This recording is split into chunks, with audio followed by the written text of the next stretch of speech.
J'inviterais, sans plus tarder, pour compléter ce tour de table ronde, de deuxième table ronde, j'inviterais donc Christelle Paré et François Brouard de l'Observatoire de l'humour, du Québec. Je vais laisser la parole. En fait, c'est François. Allô? Oui, François est là qui va faire l'introduction. OK.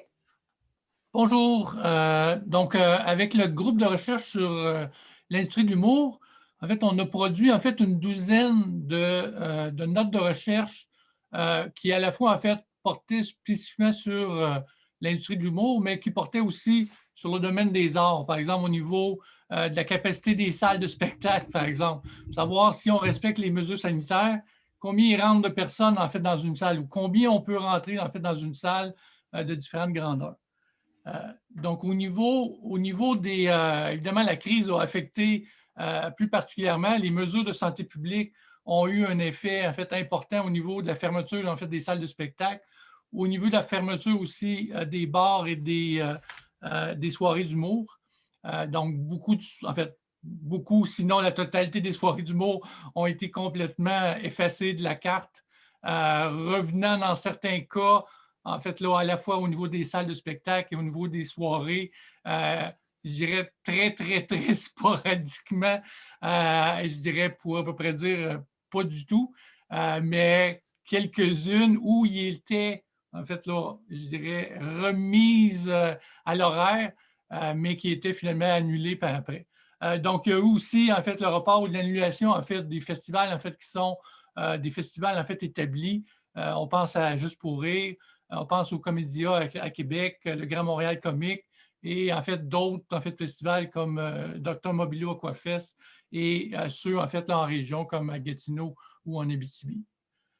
Donc au niveau en fait des plateformes plus spécifiquement, donc il y a eu, je dirais, une prolifération de balados, de séries web, de capsules, de toutes sortes d'affaires que vous avez probablement pu en fait là, bénéficier pour les avoir en fait écoutés sur les différentes plateformes.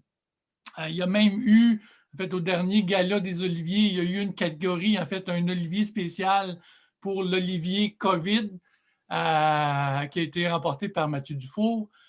Donc, en fait, là, si on regarde en fait les différents types de plateformes, donc il y a les réseaux sociaux en tant que tels, là, traditionnels, en fait, qui ont été évoqués tantôt, mais qui ont été utilisés, je dirais, à profusion.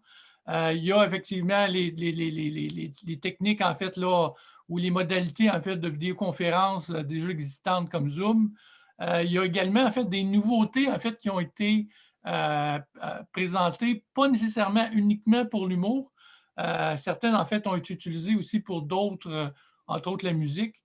Donc, il y a eu le Wi-Fi Comedy Club, en fait, qui s'est passé, en fait, sur Zoom. Il y a eu, en fait, l'espace You avec le groupe KO, Louis Morissel, qui s'est installé, en fait, à la Place des Arts. Il y a le Comédia TV et il y a eu, en fait, deux autres, en fait, d'autres plateformes, le Grand Montréal Comique pour son festival et, en fait, là, une plateforme pour Michel Courtemanche.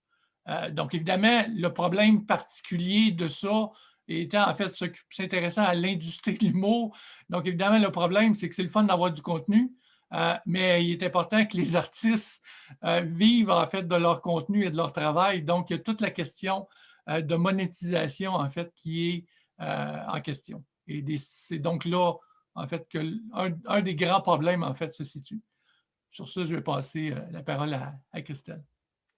D'ailleurs, par rapport au type de plateforme, ce qui est intéressant, c'est qu'en fait, là, ce qu'on a vécu au Québec, c'est définitivement ce qu'on voit ailleurs, ce qu'on voit en Angleterre, aux États-Unis, ce qu'on voit en France. Donc oui, Facebook, TikTok, ça a été mis vraiment utilisé à profusion et ça a eu une grande influence sur l'esthétique aussi, sur ce qu'on apprécie par rapport à l'art humoristique. Donc maintenant, des produits peut-être un petit peu plus laboratoires, beaucoup moins léchés, qui sont devenus un peu de monnaie courante, en fait.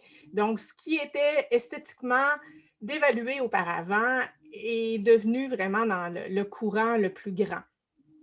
Par rapport aux vidéoconférences, ce qu'il faut ajouter à ça, c'est qu'on a vraiment vu l'humour agir comme un outil d'adaptation par rapport à la théorie de la libération en humour, ce qui veut dire qu'on a eu beaucoup d'entreprises, notamment des hôpitaux, qui ont fait affaire avec des grandes entreprises de l'humour pour organiser des spectacles corporatifs pour leurs employés. Notamment, on peut penser à l'hôpital Pierre Boucher à Longueuil, qui a eu plusieurs contrats avec le Bordel Comedy Club, justement, pour essayer de donner un petit souffle à ses employés en soins infirmiers et du côté des médecins.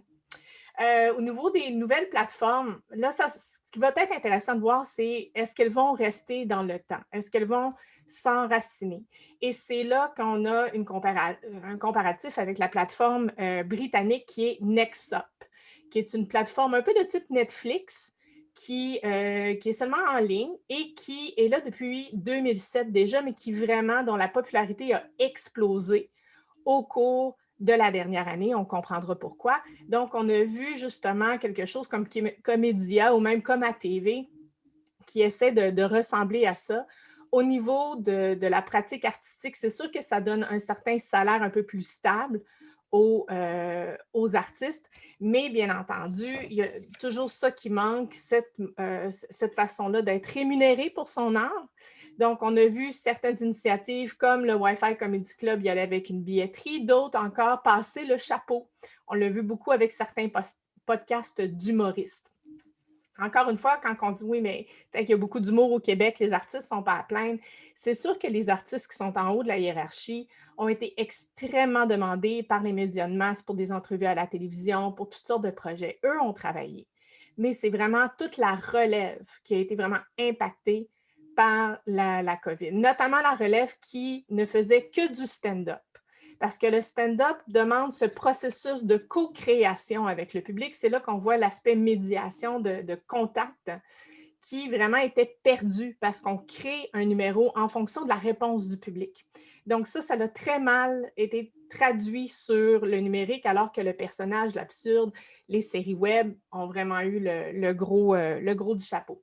Donc, quelques constats. On a vu quand même de nouveaux joueurs entrer dans la communauté de l'industrie de l'humour au Québec. On sait que c'est une communauté qui est quand même assez petite comparativement à d'autres communautés artistiques, notamment avec l'équipe du Festival Fauve, le festival au volant, donc des spectacles d'humour dans les cinéparcs. Ce sont des gens qui viennent de tout autre domaine que l'humour et ils ont quand même eu un beau succès cet été. On a vu de nouvelles façons de faire avec des modèles économiques connus. Donc, oui, le cinéparc, mais avec des ententes télé, comme avec le festival Ce soir on char, parce qu'on sait que les droits télé sont vraiment la pierre angulaire aussi des festivals, notamment des gros festivals.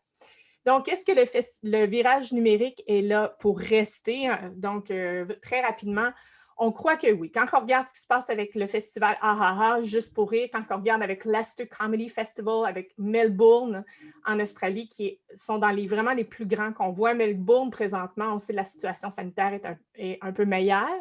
On a gardé quand même l'aspect numérique.